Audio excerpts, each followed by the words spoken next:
When I woke up this morning, TD Jakes and Power Bottom were trending.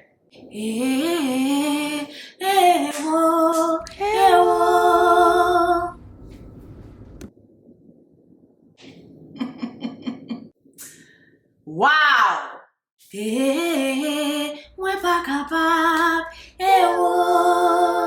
TD Jakes and Power Bottom trending 4 days before Black Baby Jesus' birthday, Black Women's Month. Y'all are going to hell. Hey! Y'all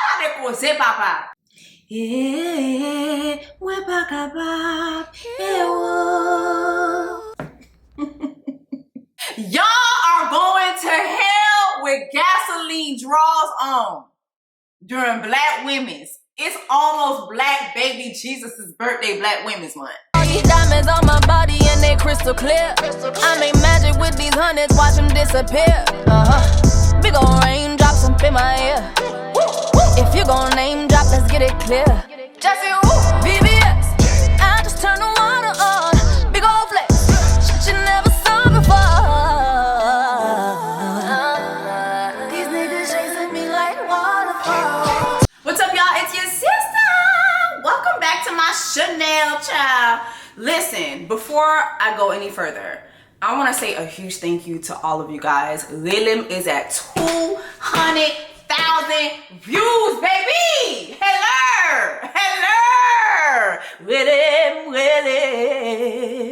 Y'all been getting y'all RELEM on, and I am very happy and excited about that. 200,000 views. That's great. Great. Especially for someone like me who is not signed, who ain't got nothing going on, child. I'm not signed nowhere, child. I'm all alone, okay?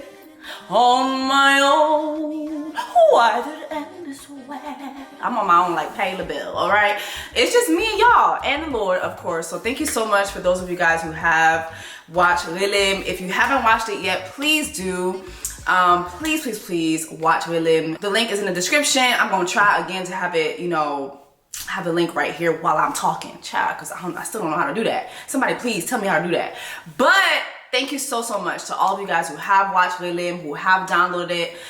If you haven't watched it yet, please watch it, share with a friend. 2024, I'm definitely gonna step more into my music bag. A lot of you guys love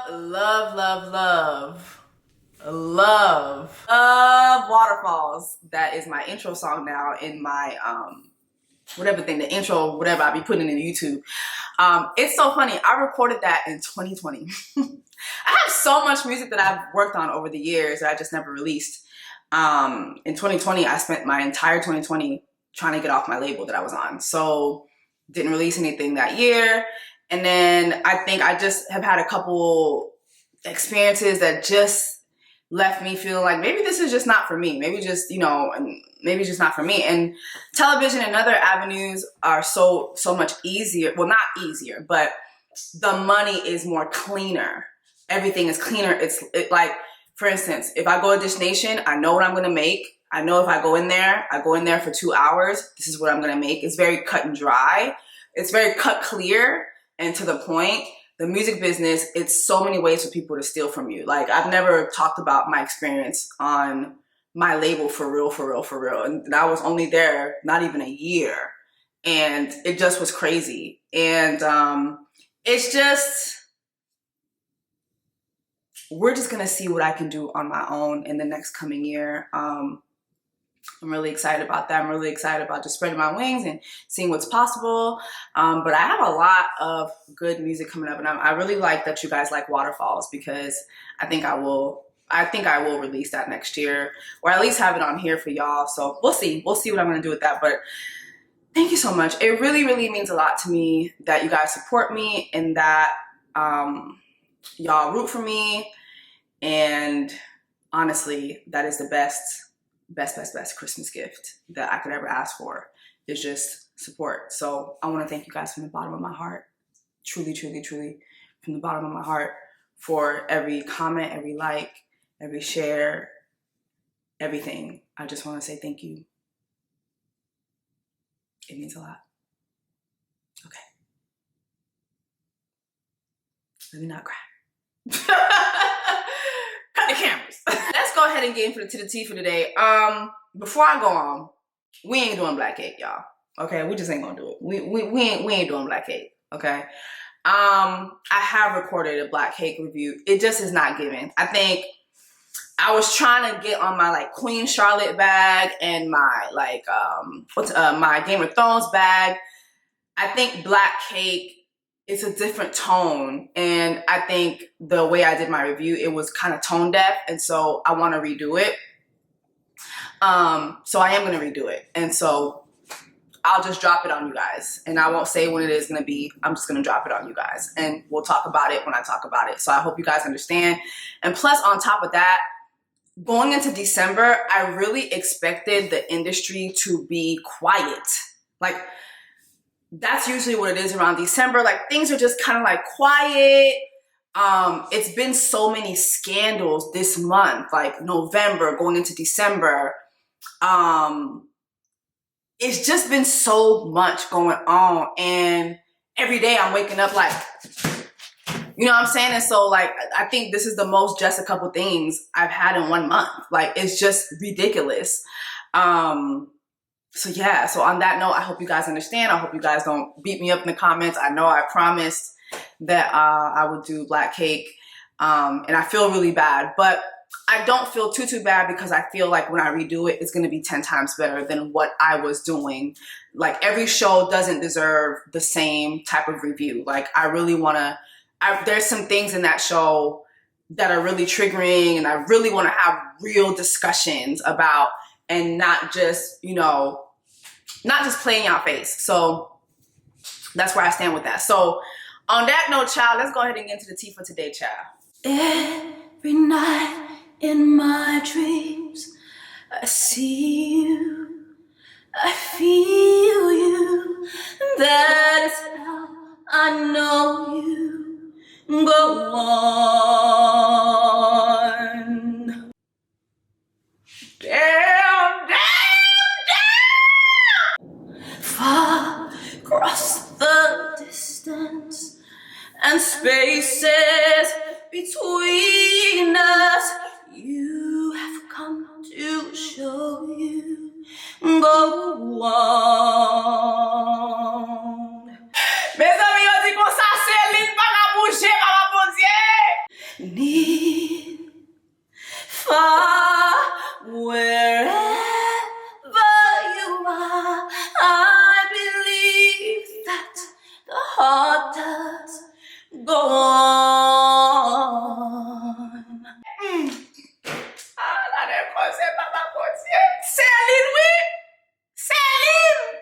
Once more, you open the door and you're here in my heart, and my heart will go on and on. Céline Dion, oui? Hey! God, it was it, hey! Hachiwa! Hewa! Hewa! Hewa! Baka papa! Tout moun se Céline, oui? Let me with the update for you. That's it. Celine Dion's sister gives update on stiff person syndrome, saying singer has no control for her muscle.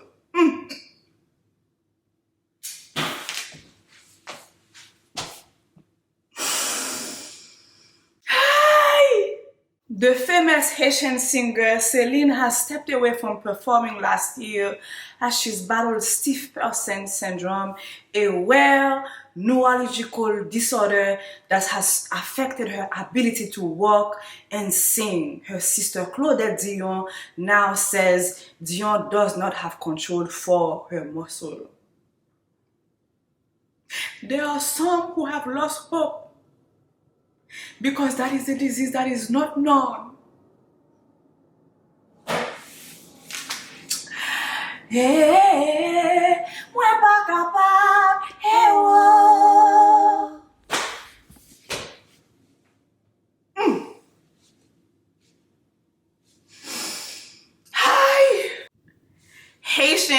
across the globe are heartbroken right now. I'm talking about, like, Haitians don't know what to do.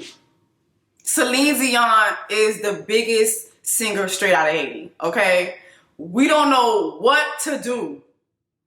Like, at this point, we need the whole diaspora, you know, the rest of the diaspora that likes to claim Celine even though she does not belong to y'all.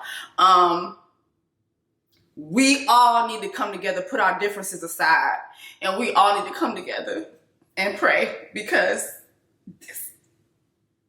I don't want it.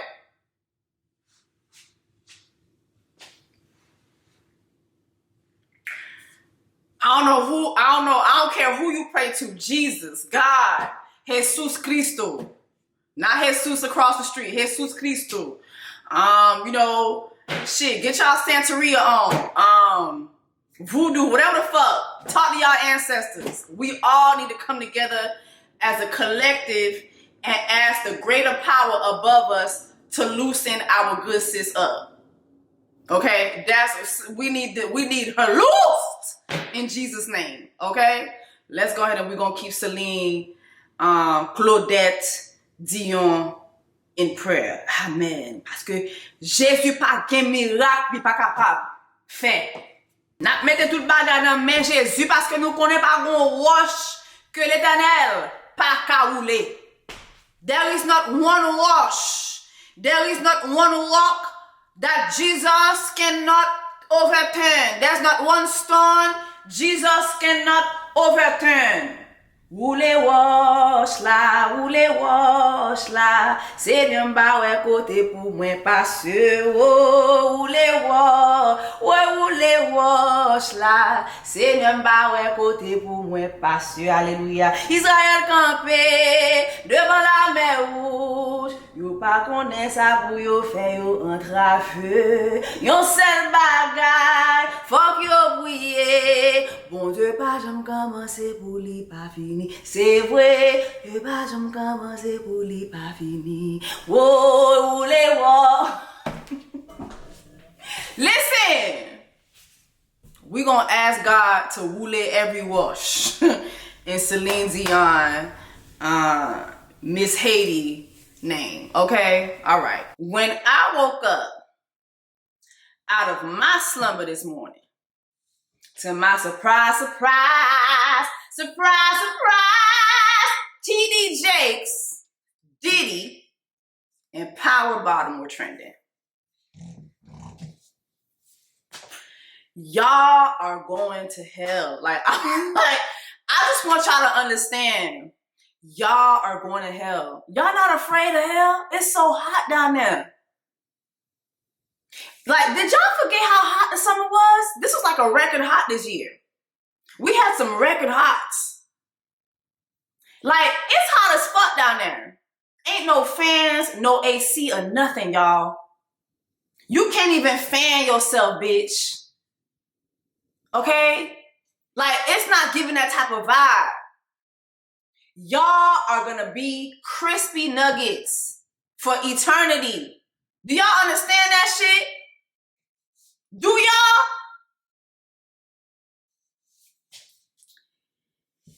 TD date. I can't even say that. Somebody said.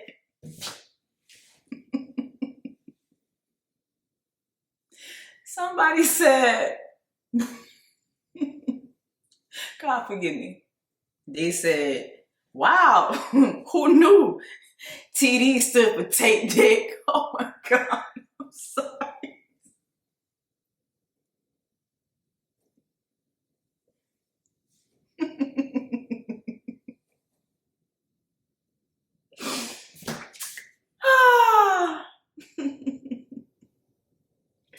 You know, let me just show the video of why TD Jakes is trending, because this shit is crazy. Now with Puff Daddy.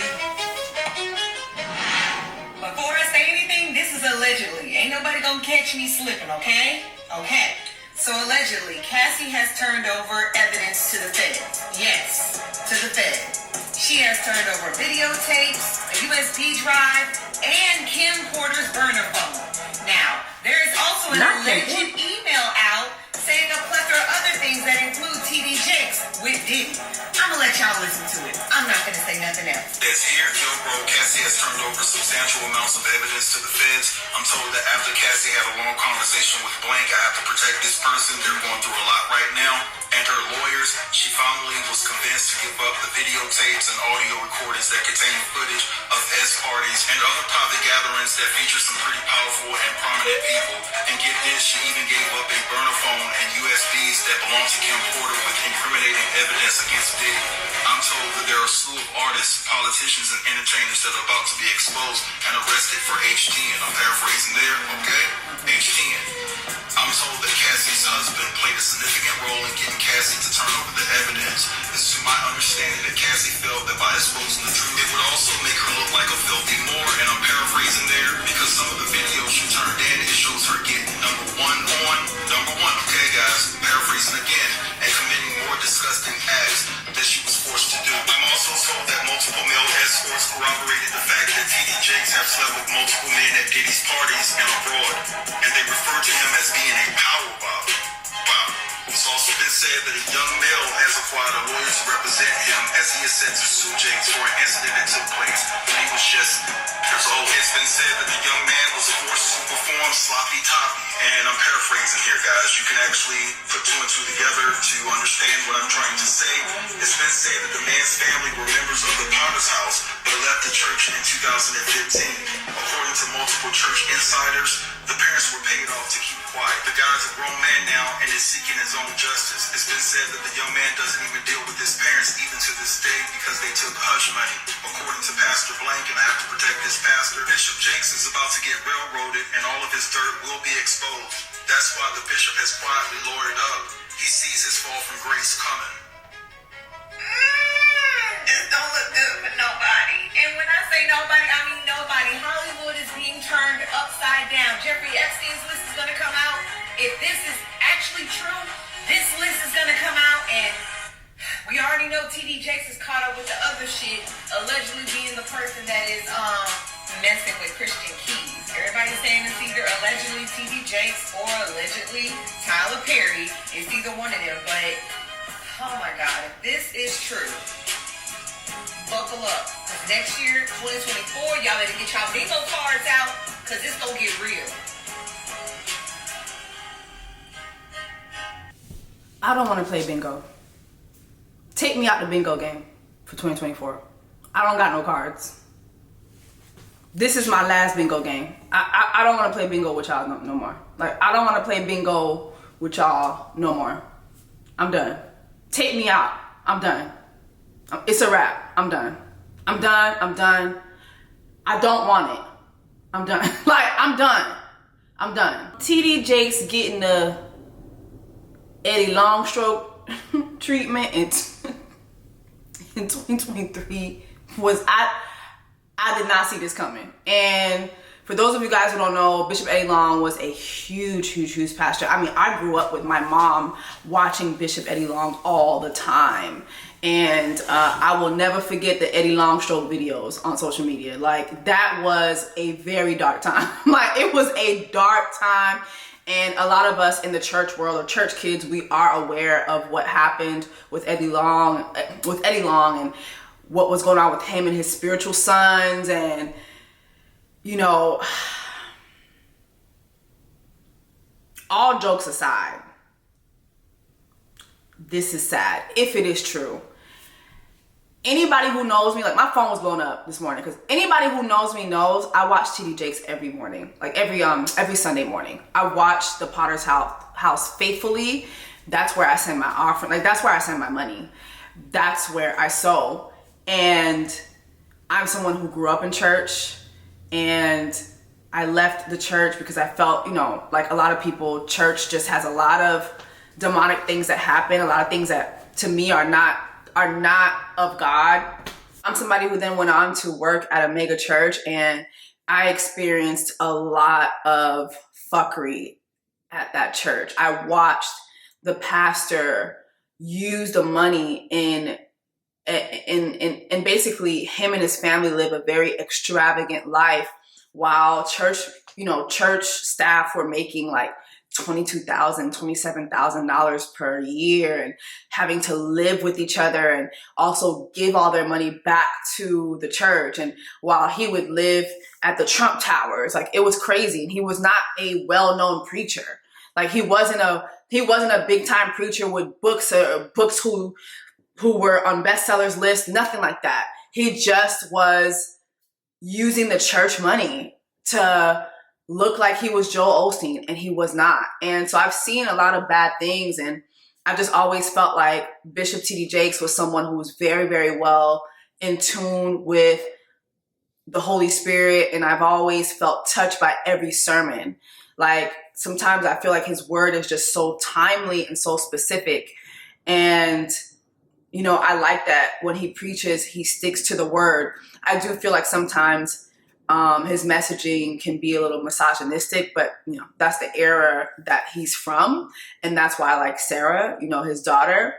But this one really hit. Like, I mean, I was in bed this morning, like, it was one of the first things I saw when I looked at my phone. And I just was like, I spent probably 2 hours just like, what is happening? What is going on? What is going on? And I will say this, I never liked his partnership with Revolt. I never liked his partnership with Diddy. I never liked it. You know, one of my friends, Jordan, was like, well, T.D. Jakes has always been like a hip hop preacher. He's always been someone who reached out to, like, you know, the young folks and all that. And I get it. But I don't feel like every check and every partnership is a good check or partnership. I really don't think that you should be putting your name on everything. And Diddy, to me, was always someone who had a certain reputation. And I've always felt like putting your name on anything with Diddy and you're such a huge spiritual leader, I've always felt that that was a risk. And so, you know, this coming out is really bad, right? But I think that this is coming out. It's not a coincidence that it's coming out a week after Christian Keys is talking about, you know, him being sexually violated while on these sets and behind the scenes. So if you guys don't know, Christian Keys is an actor who I had the pleasure of meeting earlier this year. We did the Dear Wifey podcast. If you guys like watching it, we did it live from New Birth, and I was on the panel and I sat next to Christian Keys, and it was just a lot of fun. I was acting a fool on that panel, child. I just was there having a good old time, okay? And you know, Christian Keys was there, and I had the pleasure of meeting him, and we talked about like just his career and stuff. And I remember asking him about All the Queen's Men. I had never watched it, and he said to me, he's like, what he wrote was not what the show ended up being. He was like, you know, a lot of changes were made to my script, but, you know, I'm happy that it's on a network. But he's like, yeah, no, that's not the show that I pitched. And the tone of that told me he wasn't too happy about that. And I had never watched the show until he did his live. And I said, let me go watch the show. And now I understand why he had that tone. I totally understand. I couldn't get through 10 minutes. And I love Tyler Perry. But I do feel like some of the content is just like, can we reach a little higher? Like, I love everything Tyler does for the community. I grew up on Medea. A lot of us did. But can we reach a little higher in the content? You know, I feel like my last Tyler Perry fave was A Family That Prays. Christian is an actor, creator. He's been on, you know, countless television series. I think he did one series. He did a series on Hulu recently, I think last year, that I really, really liked. He had a small role in the series, but it was good. It was a series that Kerry Washington is a creator on, and it was about a Black lawyer. Reasonable Doubt is really, really good. Please, if you have not watched Reasonable Doubt on Hulu, it's really, really good. He had a small role in that series.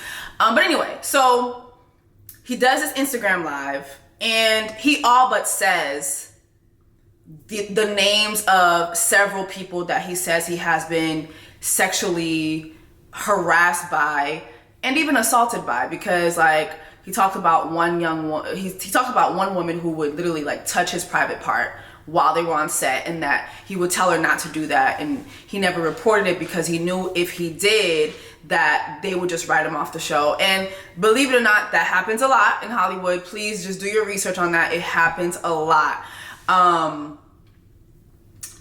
He talked about a black billionaire that he's worked with throughout the years who kept harassing him. He talked about another black billionaire who who's out here paying a lot of tuitions. He talked about another black guy who's in the business who he tried to pitch his show to, and the guy popped in with wine and silky pajamas and wanted him to get undressed for it. Like, the stories that he gave was wild. And I think the live is still on his page, but I'm not gonna put it here. It's all over the internet. I'm pretty sure if you're watching this video, you've probably seen it. If not, I'll just link a video in the description box for you to watch. But also it is on his Instagram. So I'll just link the Instagram for you to see it. But the live is pretty wild. And the number one person everybody keeps mentioning is Tyler Perry. Then you had, Funky Dineva, who he all but confirmed that it is who we all think it is, the main person. Then you had Claudia Jordan. I believe she named Robert F. Smith, who is someone who's a well-known billionaire, black billionaire who pays a lot of tuitions out here. I don't remember her saying that he is who Christian is specifically talking about, but I just remember her putting that name out there. And then you have other people just coming out and putting two and two together. Like, people are doing a lot of math, and now you have TD Jakes' name being brought up, right? And so here's the thing. I support Christian 100%. I really want to make that clear. I support Christian 100%. I think it's admirable for him to come out and share a story. I've seen a lot of comments that are really alarming. Like, I've seen, a lot of gay guys on the internet say, you're one of the girls. Everybody knows that you're one of the girls, allegedly. I've seen, some people in the gay community say, child, my pants would have been on the floor for $100,000, because Christian gave one scenario where one person asked him for just to get undressed, and he would pay him $100,000 for it. And child, I've seen a lot of the men's online say, child, my pants would have been to the floor. You know what I mean? And people are getting their jokes off, and I get it, right? But I support him, but I get the gay community saying what they're saying because they're in that community. I can't really speak for gay culture and how gay men see each other, or the behavior that gay men have with each other, or how straight men will use their pretty privilege in the gay community to get whatever. Like, I can't speak on any of that. I just always feel that when someone comes forward and says, hey, I have been sexually violated, I think we should take that seriously, no matter what the scenario is, right? So that's where I stand on that. However, Christian made it clear that Cassie was a big inspiration for him to come forward, right? Did Cassie not teach y'all anything? Did Cassie not teach y'all anything? Cassie made her demands behind closed doors. Her demands weren't met. She came again. She made more demands. Demands weren't met. She came back. She made her demands, and she said, hey, if my demands are not met, my lawsuit is ready to go. Her bluff was called. And so that is when her team fired their shots. And not only did they fire their shots by having a well-orchestrated lawsuit that was settled at record time with Diddy, but they had the New York Times on go to be the first publication to release information on the lawsuit. Now, I'm not saying everybody should do it exactly the same way, but I'm saying everybody should learn from how Cassie did this. Cassie's lawsuit is setting precedents, and the way the DA's office in New York and the court system in New York is handling these Me Too suits, they are setting precedents on how to execute this. And so when you say Cassie is your inspiration, yet I see you do this Instagram live, and then I see you liking tweets like this, when you're in blogs, leaving comments like, oh, if I told you it was, it'd break your heart, you know, or if you're liking these tweets who are seemingly in the tweet clearing Tyler Perry's name, and then you're coming back in another blog and you're saying, oh, I'm not clearing nobody's name up. It is irresponsible. It's irresponsible. In your live, you said you had a lot of material that you recorded without these people knowing, and that, you know, you made it clear, which everybody should know, that NDAs do not protect you against crimes, okay? And, you know, assault and harassment, you know, those are crimes. And so it doesn't extinguish your ability to be able to bring that to the police and let them have their way with that, right? But then you also said that you let the statutes of limitations pass on purpose, which I never understood that, because then you followed it up with, well, I did that because it's not about money. It is my opinion, and I don't care what any of you guys say, it is my opinion that as a survivor of sexual violence, you are entitled to compensation if it is available to you, point blank, period. I don't care what anybody has to say about that. That's why I never care about the whole, oh, it's about money. Well, you know what? How about you don't commit crimes so people don't file civil suits against you and take your money? Anytime there is bodily injury to us, in any other case, we're entitled to compensation. Sexual harassment, sexual violence is a bodily injury. I'm entitled to compensation. As a survivor of it, I am entitled to compensation. And if I pass away from it, God forbid, I am entitled. My family, my estate is entitled to compensation. Point blank, period. So that argument to me is dead. I never pay it any attention. I don't care. It's like when people were bringing up, Takeoff and his alleged victim, calling his mom into court to represent him in her case against him. Well, she's the executor of his estate. So guess what? He may be dead and gone, but his money ain't. So you gonna come and you're gonna speak up for your son. You should have made sure that you didn't raise a sexual abuser. So come on in the courtroom, bitch. It is what it is. Things like this happen all the time. And people were like, I saw so many people in the comments, oh my God, why would she do that to his mother? Why would she raise an abuser? Just saying. Just saying. If you abuse me, if you abuse someone, they are entitled to compensation. Okay? And a lot of time, people that are in these powerful positions use their money and their power to abuse folks. They abuse their power so that they can abuse folks. And so anyway, with all that being said, I take this personal because as a survivor myself, just watching you kind of dangle this. When I was on reality television and I spoke about my incident, the reason why I didn't say that person's name and the people's name is because it wasn't just one person that was responsible. And at the time, I was shocked to see that there were other survivors that came forward. And so they just caught me at a very vulnerable moment. And I didn't say that person's name because behind the scenes, I was talking to other survivors' lawyers. I was seeing how I could be involved in helping them. I thought I didn't have a case because it had been a couple years. So I didn't know all my rights, and none of their lawyers sat me down to ask me questions about, when did this happen to me? What do I want to do? I want to sue. Nobody asked me that.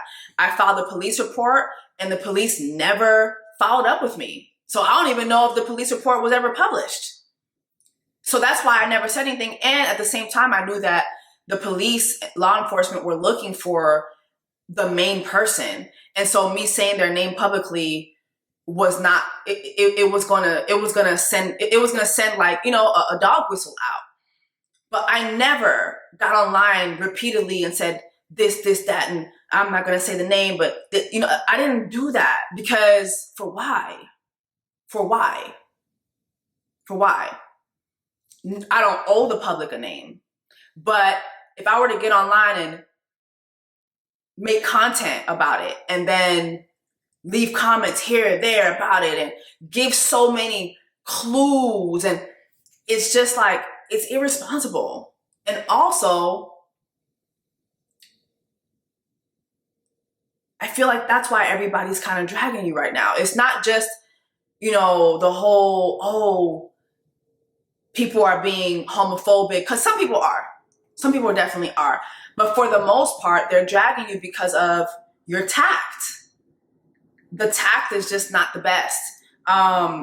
He did come out and he had this statement on his threads. I think just, and again, I believe Christian. I believe him. But I think just for the life of me, I can't understand why, if you have all of this proof, why didn't you just go straight to the police and let us just wake up to the police report or whatever, you know, whatever may come of that? Why did you choose to do it this way first? Because you seem like a person that has way more tact than this. So it just makes me think, like, it just makes me question, like, okay, so why didn't you just go straight to the police with all your evidence? You have your family members who told you to do the same thing and who are telling you that, you know, they're scared for your safety. So why didn't you just go bring all the evidence to the police and then, you know, let us wake up to your, to whatever it is the police come out with, or tell us afterwards. You know, I just feel like this is just, it's not a good tact.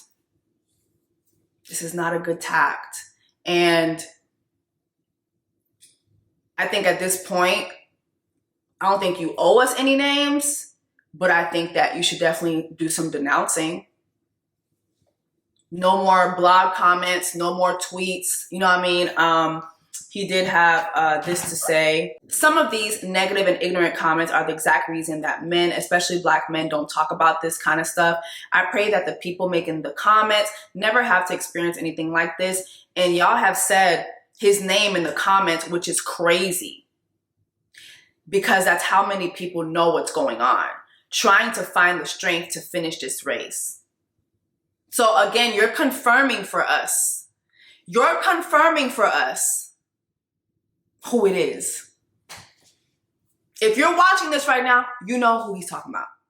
We know who he's talking about. Like he says, and y'all have said his name in the comments, which is crazy because that's how many people know what's going on. So why keep doing this if, I don't know. What's the status of the police report? What it like? You've put us in the group chat. What is the status of the police? Like, I want to at least know what the status of the police report is. What's the status? Are we filing a lawsuit? What are we doing? If you're not going to say that, if you're not going to say anything else, I would just denounce whoever. Because, I mean, this could possibly put you in danger of a defamation suit. I know he hasn't said anything, but I mean, we've seen instances where, like, for instance, Johnny Depp, Amber Heard. What caused them to go into that second lawsuit was because Amber Heard and Johnny Depp settled her first lawsuit against him. And as part of the settlement, she was never to speak ill about him ever again. But then she wrote that op-ed. She didn't say his name, but we all knew who she was talking about as her abuser. And so he was able to file that second lawsuit against her.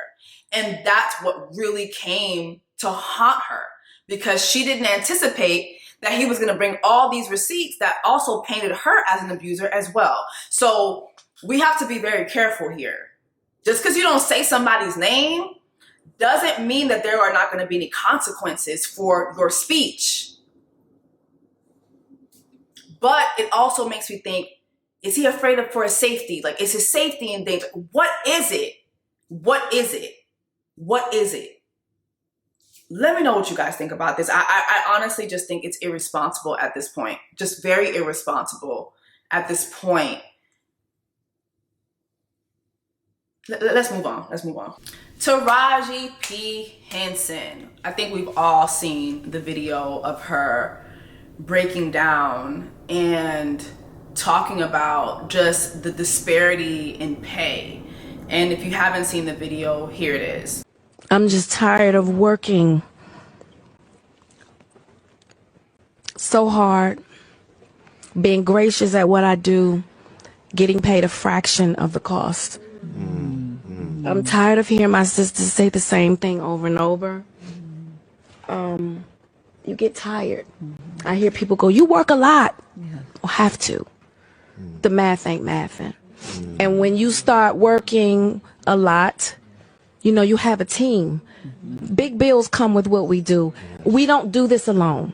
The fact that we're up, there's a whole entire team behind us. They have to get paid. So when you hear someone saying, oh, such and such made $10 million, no, that's not, that didn't make it to their account. Know that off the top, Uncle Sam is getting 50%. That's right. Okay? So do the math. Now we have 5 million. Your team is getting 30% or whatever your team is off of what you grossed, not more. After what Uncle Sam took. Now do the math. So I'm only human, and it seems every time I do something and I break another glass ceiling, when it's time to renegotiate, I'm at the bottom again, like I never did what I just did, and I'm just tired. I'm tired. I'm tired. I get that. I get that. It wears on you, you know? Because what does that mean? What is that telling me? What is it telling me? Yeah. And what does it tell me? Yeah. You know? And if I can't fight for them coming up behind me, then what the fuck am I doing? I'm sorry. Yeah. No, don't apologize. Don't apologize. I think it's an important message for people to hear, because we see the lights, camera, action. And then they tell me we don't translate overseas. Yeah. I'm tired of hearing that my entire career, 20 plus years in the game, and I hear the same thing, and I see what you do for another production, and when it's time for us to go to bed, you don't have any money. They play in your face. The moment I saw this video, I thought about Monique. The moment I saw it, I thought about Monique. And I just thought about how Monique spent years saying the same thing. And how she wasn't received well by no one, by literally everyone. Everyone shunned her, from The Breakfast Club to Steve Harvey. And even like, it was crazy to me because seeing her post this video of herself and then seeing Steve Harvey's comment, it just reminded me of the time when Monique went on Steve Harvey's show and how dismissive he was of her. And here you are agreeing. Like, Monique was saying the same thing. And a lot of you are saying they were not saying the same thing, that Monique was very angry in her approach. Monique is a very matter-of-fact person. She's always been a very she's very just matter-of-fact, very vulgar in her speech. And I relate to that a lot because I feel like I have a similar personality. And I do feel like, especially and I've talked about it here on my channel, but my experience in the HMI, which is the Haitian music folks, when I have spoken in person softly and then it'll get ignored. So then I'll always have to get my results by going public and talking about it. And even then it's, you're a bitch, you're difficult, you're all the things that Monique has spoken of. I've experienced, especially in that vicinity, in that section of whatever. But yeah, it just made me think, was it because Monique didn't cry? Monique said the same thing. And some people are saying, well, Taraji's talking about the team. Monique was talking about not working for free. It's the same thing. So Tyler Perry says to me, listen, you may really want to consider promoting this film Because if you get nominated for an Oscar award, your next film is $3 to $5 million. And if you win it, your next film is $6 to $8 million. I said, Tyler, who you talking to? I'm a black woman. Where do they pay those type of salaries, brother?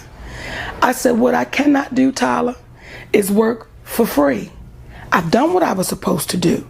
I cannot go overseas and do this for free, Tyler. So then he goes on about his spiel, you know. I said, well, listen, you can write me the check for me to go overseas. I don't care where the money comes from, but I'm not going to do it for free. He says, well, I don't believe in giving money away for free. I said, I don't believe in working for free, so we're on the same page.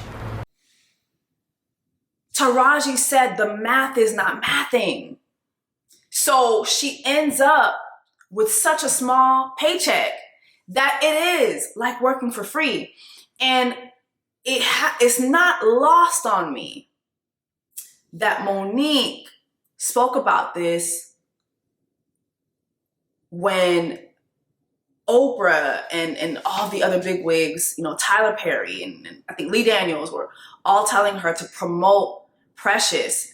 And she was saying, well, I've done my job for it domestically. To go internationally, like, I'm going to need extra money. And they're like, no, that's not how this goes. You got to play the game, and that's not the game. And if you play the game, you're going to get a big paycheck. And she was like, no, that's not reality.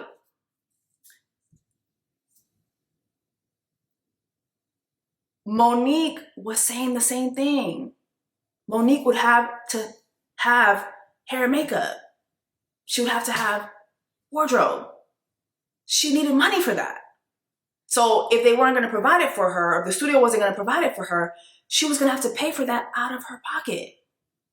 It's the same thing that Taraji's talking about. Taraji's just going a step further, and she's talking about agencies, management fees, and all that, which are industry standards, right? But it's not lost on me that Taraji is doing this for The Color Purple, which is being brought to us by Oprah. And Oprah's name, again, is in the mix. And not putting blame on Oprah, because Oprah is the same woman who didn't get paid much from The Color Purple. I think she said she got paid, what, $30K? Oprah said that she made $35,000 from her role in The Color Purple. And mind you, too, I think it's kind of weird that Whoopi Goldberg doesn't get talked about a lot when it comes to The Color Purple, because she was the star of the movie. Like, you do right by me, anything you do gonna fail. I mean, Oprah, all my life I had to fight. You know, Winfrey, of course, like, she was memorable as well, but Whoopi was the star, and I think it's really weird that I don't really see Whoopi involved here, but anyway, I don't know. But Oprah played the game, right? And herself, she said that she didn't get any big roles following The Color Purple. It didn't open big paydays for her in her acting career. You know, and when we look at her acting career, it's not extensive. You know what I'm saying? And so I wonder, with her knowing that, why she would tell Monique to do the same, knowing that you didn't make that much money either. So why are we constantly encouraging each other to take less? I think that's another discussion to have too. Some of you are going to disagree with me when I say this, but I think fat phobia played a part in Monique's lack of support. Just seeing the way people have rallied behind Taraji, I think fat phobia, and also her lack of tears. So she was seen as not feminine. You know, she was seen as a big black bitch who should be grateful for what she was getting. And although I'm not fat, I know the feeling of you should be thankful that people are asking you to do stuff. I'll never forget a DJ asking me to participate in like a Haitian event years ago. And I said, this was my fee. And he was like, oh no, we're not paying influencers. We're not paying any fees. You should just do this for the culture. And I was like, all right, well, cool. I won't be doing it. Because for me, I'm like, I see the price of the event. Them ticket sales ain't going to the culture, baby. They going into your pockets. And so if you want me to participate, my pockets need to be on F as well. I need my fee, period. And so he's like, yeah, we're not going to be paying you. I'm like, all right, fine. But he kept promoting the event as if I was going and would keep tagging me in it. And I was like, yo, like, stop tagging me. You said you don't want to pay me for this. Stop tagging me. And immediately it was, you should be grateful that people want to tag you and stuff. You're not an artist. You're not this. You're not that. You should be grateful. You should be. And it was like, yeah, like you're a diva. You're this. You're that. And it's like, sir, that has nothing to do with this. Just don't tag me. And I have to block this person. Like, don't tag me. Don't tag me. You don't want to pay me. Don't tag. It's not that deep, baby. It's not that deep, baby. Just say you don't want to pay me. You told me you don't want to pay me, so don't tag me. You know what I mean? It's just this attitude of you should be grateful for whatever you get. And I've just never been that person. And I think that does tend to rob people. I think it does tend to rub people the wrong way, especially people who feel like they should be able to have their way with you for whatever the reason, whether they think you ain't shit. And it always kills me because it's like, if I ain't shit, if I'm not this or that, why are you tagging me? Why are you inviting me to this stuff? Like, don't invite me, don't tag me, leave me out of your shit. You know what I mean? And I think for Monique, that was her thing. It's like, you casted me in this, but you don't want to pay me for extra effort. I did my job. And then what Taraji is saying is like, listen, like, she's going even a step further. She's like, we already don't get paid much. And then we have to pay people who don't even do their best for us Black actresses. Acting business decision that you made. So whether that be representation, firing everybody after Cookie. Everybody had to fucking go. Where is my deal? Where is my commercial? Cookie was top of the fashion game. Where is my endorsement? What did you have set up for after this? That's why y'all haven't seen me in so long. They had nothing set up. All they wanted was another Cookie show. And I said, I'll do it, but it has to be right. The people deserve. She's too beloved for y'all to fuck it up. And so when they didn't get it right, I was like, well, that's it. And then they had nothing else. You're all fucking fired. In that clip, she's talking about how she had to fire management, fire agencies, fire PR because she was on a very successful show as Cookie Lyons and she wasn't getting any major deals outside of that, which is crazy. Empire was all over Fox. Fox is a major network. Going back to Steve Harvey commenting under her post, I thought to myself, I see why he would comment under her post too, because Steve Harvey, he did an episode of a podcast, Earn Your Leisure. I think everyone, if you're an entrepreneur, entertainment, if you are an entrepreneur of any sort, please watch Steve Harvey's episode of Earn Your Leisure. He talked about firing everyone because so many people were getting a cut and they were not doing any work. That's something else that I can relate to. I fired the agency that I was part of for almost 3 years during the summertime. I had got stuck in Europe for an extra 2 days and I had something due and I didn't have my laptop, so I couldn't edit what I needed to edit for this company. And I just asked my agency, their social media team, or the person who's over their social media team, hey, can you do this edit for me? I just need this edit and you can send it in. Oh no, that's your job. Mind you, they didn't even get me the brand partnership. I already had an existing relationship with that brand and I just looped my agency in so I wouldn't have to do the back and forth. I was like, oh, so you're not, okay, cool. Fire it. Because I'm not about to give you 15% of $15,000 and you don't even want to help me while I'm telling you I'm stuck in another country. These agencies sometimes they don't want to do no work. They just want to eat off of you. It's insane. And so again, I just wonder where the support was for Monique. And I wonder if everyone had rallied behind her, what advancements would have been made by now? Because that was years ago. Why is it taking a double strike for everyone to be on one accord, especially the Black women's during Black Women's Month? Is this part of the video for me where Taraji talks about having Stockholm Syndrome? I'm going to say this, though. It took me years to get there because I did have a bit of Stockholm Syndrome. Talk about it. Baby, it's very real.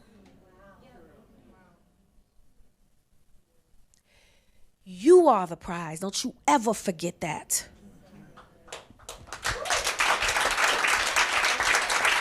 You are the talent. You are their check. Don't ever forget that. They work for you. And if they're not, somebody else will do it. I feel like so many entertainers have this because they're afraid of disparity. Like they're afraid of not getting the next gig, especially as Black creatives, creators, actors, actresses.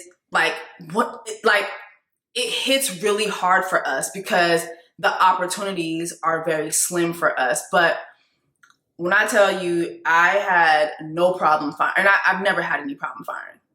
I will fire you. Good night. Bye. Good evening. Good day. Good night. Goodbye. Good riddance. Like, you know why? Because for me, like Taraji said, I've always known that I'm the prize. And not only that, I know that I can do this shit. Like, I can build whatever I want to build, with or without you. And so if you're going to be on my team, if I'm going to work with you, you need to be working harder than me. If I'm going to be giving you a piece of what I got, you need to be working harder than me for me. And if you're not doing that, you can get the fuck on. Like, that's always been my attitude. And I'm telling you, it rubs people the wrong way. And I just don't care. I don't care. Like, it will always rub the wrong people the wrong way. Let me make that clear.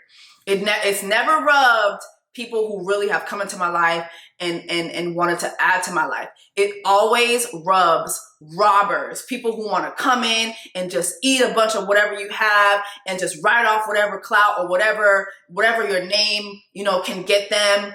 It always rubs those people the wrong way. It never rubs the people that God truly sent to ascent you the wrong way. So, yeah. All right, y'all. Last story for this video, child. During Black Women's, it's almost Black baby Jesus' birthday, okay? Simone Biles' husband paid a visit to the Pivot podcast and talked about how they first met. And I'll let y'all watch this for yourselves. Like, she pops up and I'm like, let me see who this is. Gymnastics, I ain't never, I never really paid attention to gymnastics, so it piqued my curiosity, so I'm like, okay, I'll see what's up. I swiped her and it said we matched, so I'm just like, oh, okay, so I'm gonna see what's up. So I go do my workout and I come back and I get I had some likes on my Instagram, and I'm like, oh, this might be. I'm like, okay. So I see what's up, and then I still waited. I'm like, man, I'm gonna wait till I, take a shower and everything. Then I come back to my phone, and then she messages me on the app, like, hey, you know what I mean? And man, this gotta be fake. Like, I don't know. I didn't know who she was at the time, but the first thing that I saw was that she just had a bunch of followers. So in my mind, I'm like, okay, she gotta be good. I promise you, I'm a real life story. When she won the Olympics, I was in college, and we didn't have NBC, we didn't have Olympic channels, and we're in camp.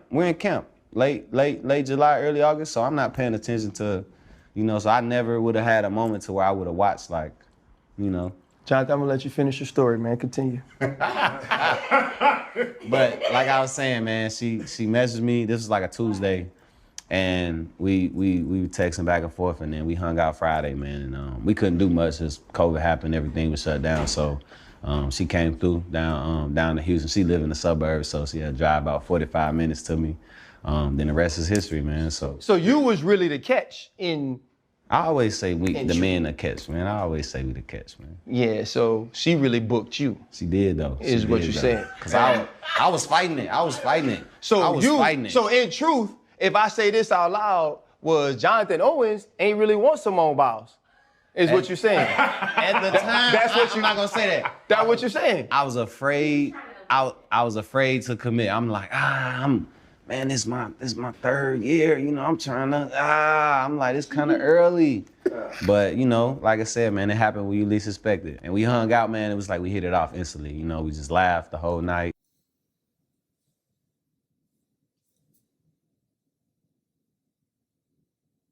I'm gonna just stay single. I'm gonna just stay single. I'm gonna just stay single because this is not it. This is not it.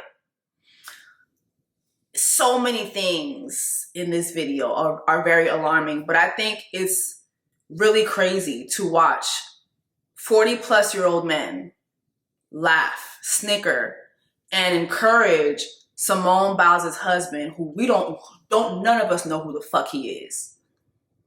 Encourage this man to say that he is the prize and that he didn't want her, she wanted him. It's very alarming. It's disgusting. And it paints a certain picture of Simone that I didn't need to see. It paints a certain picture of this man that I don't give a fuck about, that I definitely didn't need to see. But the way these grown-ass men are laughing at this, it is crazy to me.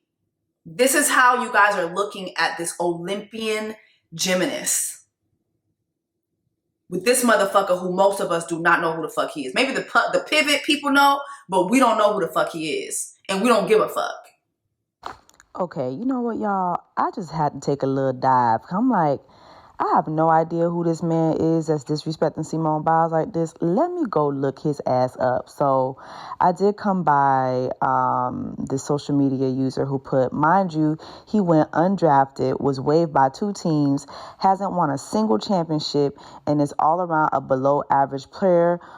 So what in his mind would make him think that he is a catch? I'm screaming. So I said, you know what? Let me go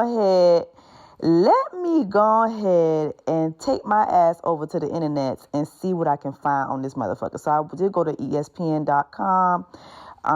But before I did that, I said, hold on. I said, wait a minute. Let me see what the good people at Wikipedia talking about. So they said, Jonathan he's a safety. Okay, so he's on defense. He's currently on the Green Bay Packers. Now, I haven't really watched football like that since Kaepernick started kneeling and whatnot.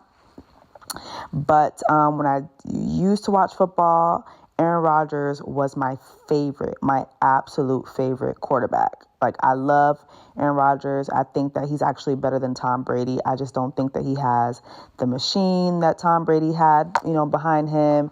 I don't think that his offensive players were as good as the Patriot offense. Patriot is known to have, like, the best offense in the league. And Aaron Rodgers is somebody, the reason why he was my favorite was because I liked the way he would dance out of the pocket. He wasn't always just sticking to staying in the center. Like, he's one of those type of quarterbacks who will, like, try to make a touchdown. Like, he just was he had balls. I love me a ballsy quarterback. But, child, anyway, though, so let me get back to this. They say he a strong safety, child. How he a strong safety, but he been on 3 teams the last 5 years. Now, mind you, we did have a panoramic from 2020. So the people didn't play. So we'll say 4 years he had 3 different teams. That's not a good look at all. Also, mind you, when he went undrafted to the Arizona Cardinals, child, he was way before the season started. Child, he had an injury during, it looked like preseason, child. So, yeah, that's kind of weak. So then he didn't get on another team until the next year. Like, the next year. And he was on the Houston Texans practice squad. Yeah, that ain't... But he did go on to the active roster. They did say he did go on to the active roster 2 months later, but was waived 2 days after, child. But then he was signed again to the practice squad. This is how the NFL will play in your face. Play in your face. But yeah, child, then he stayed on reserve till 2020. Child, so Lord, going into the panoramic, he ain't really had no real career. Then August 2021, he was waived by the Texans, child. So Also, he has signed a 2-year, $1.17 million deal. This boy ain't got no money. This boy ain't got no money. Because he didn't see all that. We know that. So he ain't got no money. So you not catching no balls on the field, baby. And then this is how you talking about you, but you a catch? Okay, fast forward to this May, he did sign to the Green Bay Packers. So let me go ahead and see what the good people at ESPN talking about. Let's see what they said about his career, child. Let's see. Okay, Jonathan Owens. Okay, he's had 67 tackles this season. All right, 1 sack. That's pretty weak. 67 tackles is pretty weak too, if you really think about it. Cause I mean, it's not given. It's not given. I'm pretty sure he's not first to start. He's probably not starter. I just don't remember how to find that. But I guess, child. My thing is, if you're not catching no sacks, but you think you would catch. All right, Simone, child. It just don't look good because it's like, so he basically trying to tell us that Simone was chasing his ass. But this motherfucker can't even chase a good contract. Like, okay, baby. But we don't know who the fuck he is. And we don't give a fuck. No respect for her. And she's right there. She's right there.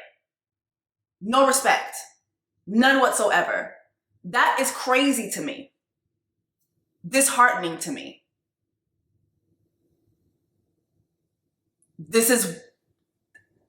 I have no words. I have no words. She didn't deserve that. And this shit is just disgusting to me. I don't even know. I don't even know what else to say, child.